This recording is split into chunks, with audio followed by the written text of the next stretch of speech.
जय हिंद मेरे दोस्तों, मैं कुमार सिद्धू एक बार फिर से सिद्धार्थ जीएस टीचिंग सेंटर में भरपूर स्वागत करता हूं। मेरे दोस्तों, आज का पॉलिटी के लेक्चर नंबर 7 होगा। पॉलिटी के लेक्चर नंबर 7 होगा।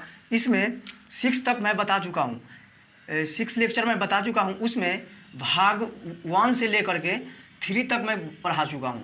आज 4 के बारे में मैं चर्चा करूँगा। भाग 4 को क्या कहा जाता है? नीति निर्देशक तत्व। नीति निर्देशक तत्व कहते हैं। नीति निर्देशक तत्व कहते हैं। भाग 4 को क्या कहते हैं? नीति निर्देशक तत्व कहते हैं।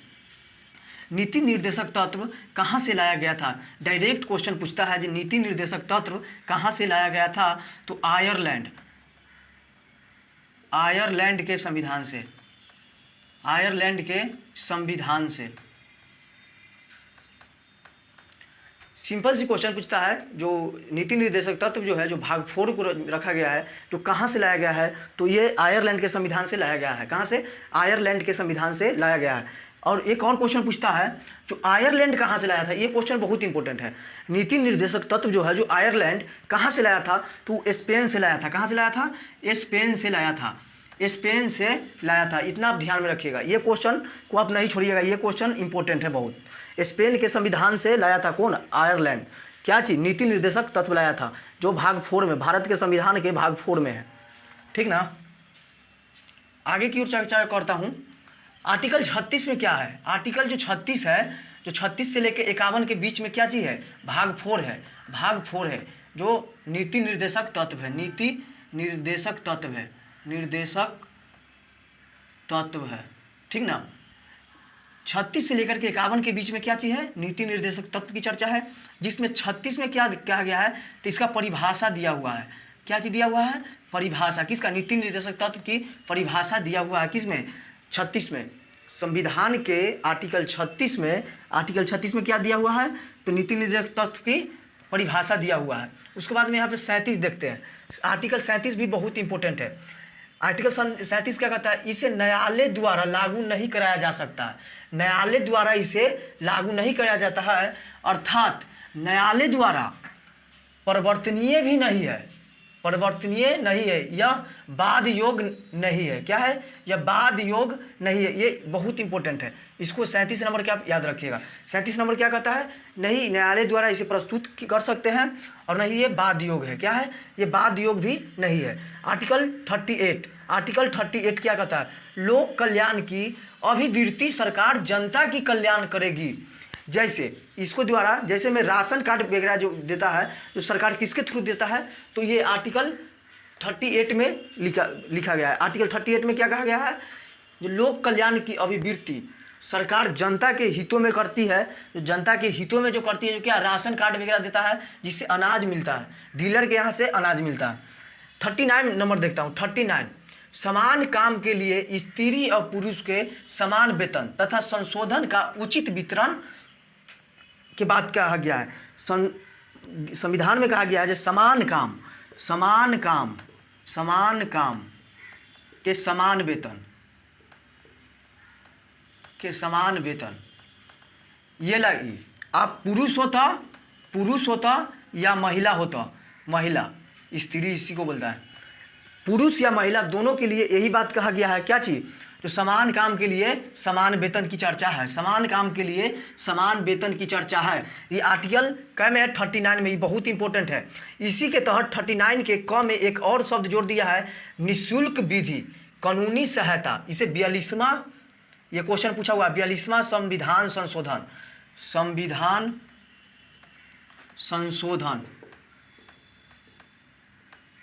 कब हुआ था? 1976 में।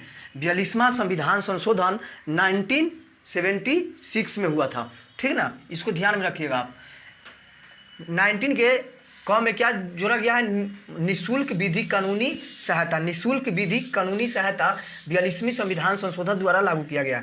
आर्टिकल 40 से एक बहुत इंपॉर्टेंट है, ग्राम पंचायत की चर्चा की संगठन की बात किया गया है। ग्राम पंचायत की संगठन की बात कहा गया है। डॉक्टर भीमराव अम्बेडकर का नाम था जो ग्राम पंचायत को नहीं लाए, लेकिन महात्मा गांधी को योगदान था पूरा। नहीं, ग्राम पंचायत एक होनी चाहिए जिससे कि जनता को दुखों को समझा जा सके, जनता के दुखों को समझा जा सकते। नहीं तो मतलब जनता को क्या होता है, जो ऊपर वाले जो कानून चलाते हैं उसको कोई पता नहीं रहता है जनता की क्या परिस्थिति होता है। इसके लिए एक पंचायत की होना बहुत ज़रूरी है। उसको तहत एक मुखिया, पंचायत में एक मुख्य होता है जो मुखिया होता है, उसके तहत यह 40 में कहा गया। पंचायतों की चर्चा कब है? 40 में है, महात्मा गांधी द्वारा ये लाया गया था। आर्टिकल 41 कहता है कुछ दशाओं में सरकारी सहायता की भी चर्चा है। जैसे में लॉकडाउन लगा, लॉकडाउन में क्या हो, औरत पानी को 500-500 रुपया देने की बात किया गया है और दिया भी है, बहुत में दिया भी है। तो 500-500 जो रुपया जो दिया है, तो कुछ दशाओं की सरकारी सहायता के बारे में बात कर रहा है। इसे विधवा जो होती है औरत, तो विधवा पेंशन भी होता है, एक वृद्धा पेंशन होता है, वृद्धा पेंशन होता है, पेंशन विधवा पेंशन जो होता है, जो 60 वर्ष की अधिक उम्र के जो वृद्धे आदमी है उनको लिए ये वृद्धा पेंशन लाया गया है। इसको आप ध्यान में रखिएगा। अगला नंबर है आर्टिकल 42 क्या कहता है? न्याय संगत कार्य को मनोचित दशा तथा प्रसूति सहायता उपलब्ध करना, प्रसूति सहायता उपलब्ध करना, प्रसूति सहायता उपलब्ध करने की बात की गई है, ठीक ना। इसमें क्या है, प्रसूति सहायता में जो गर्भवती महिला द्वारा कठोर मतलब शारीरिक कार्य नहीं कर सकती है, शारीरिक काम नहीं कर सकती है, कौन? गर्भवती महिला। एक आर्टिकल 43 होती है, आर्टिकल 43 बहुत इंपॉर्टेंट है। निर्वाह योग मजदूरी, निर्वाह योग मजदूरी जो होती है, अर्थात इसका वेतन इतना दिया जा सके जो उसका परिवार चल सके, इतना दिया जा सके कि उसका परिवार चल सके। किसमें? निर्वाह में की बात कर रहा है। निर्वाह योग मजदूरी में जो आर्टिकल 43 के अंतर्गत आता है, आर्टिकल 43 के अंतर्गत क्या आता है? तो निर्वाह योग मतलब मजदूरी होता है, इसे आ रहा है, इतना में नो डाउट होना चाहिए। उसके बाद में 43 के क एक और जोड़ दिया है, जो उद्योग में कामगारों की भागीदारी, उद्योग में कामगारों की भागीदारी किस में जोड़ा गया है? तो उद्योग में कामगारों की भागीदारी आर्टिकल 43 के क में, या इंग्लिश में इसे ए भी दे देता है, कभी कभी ए भी दे देता है, तो ए में जोड़ दिया गया है। इसमें नो डाउट होनी चाहिए आप लोगों को, इसमें आप लोगों की नो डाउट होनी चाहिए। आर्टिकल 44 के बारे में मैं चर्चा करता हूँ। समान सिविल संहिता अर्थात सभी धर्मों के लिए विवाह एवं तलाक की शर्तें समान रहेगी, ठीक ना। समान, भले ही विवाह के रीतियाँ अलग हो सके, कानून जो होता है जो सबके लिए बराबर होता है। मुस्लिम में एक अलग तरह से मतलब विवाह होती है, हिंदू धर्म में एक अलग तरह से विवाह होती है, लेकिन उसको लिए कानून जो है तलाक वगैरह जो हो उसको लिए एक समान होगी, ठीक ना। इसमें नो डाउट होनी चाहिए। एक इसमें और इम्पोर्टेंट बात है, फैक्ट में जोड़े हैं, जो अपराध के कानून को दंड संहिता कहते हैं।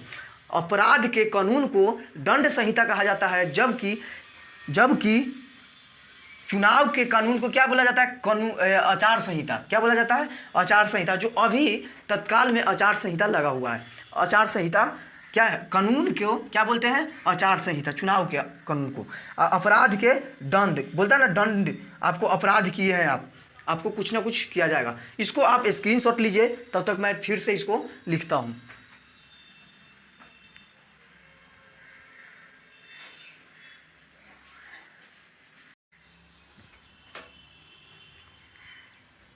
आर्टिकल 45 कहता है 6 वर्ष के कम आयु के बच्चों को, या इसको सरकार स्वास्थ्य की जिम्मेदारी लेगा।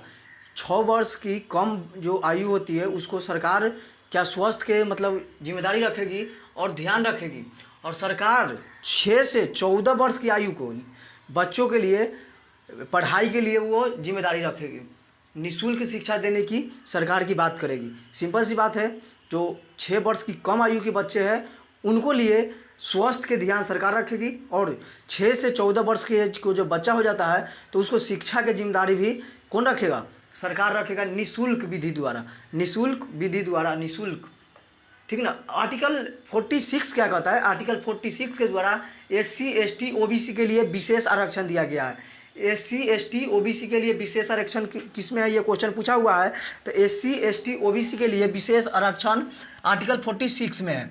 47 क्या बताता है? सरकार पोषायुक्त आहार उपलब्ध कराएगी एवं नशीली दवाइयाँ एवं शराब पर प्रतिबंध लगाएगी।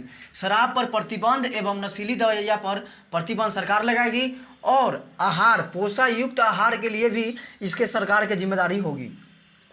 48 के क्या बताता है, पर्यावरण वन जीव संरक्षण के लिए सरकार मतलब इसका रक्षा करने के लिए सरकार की जिम्मेदारी होगी।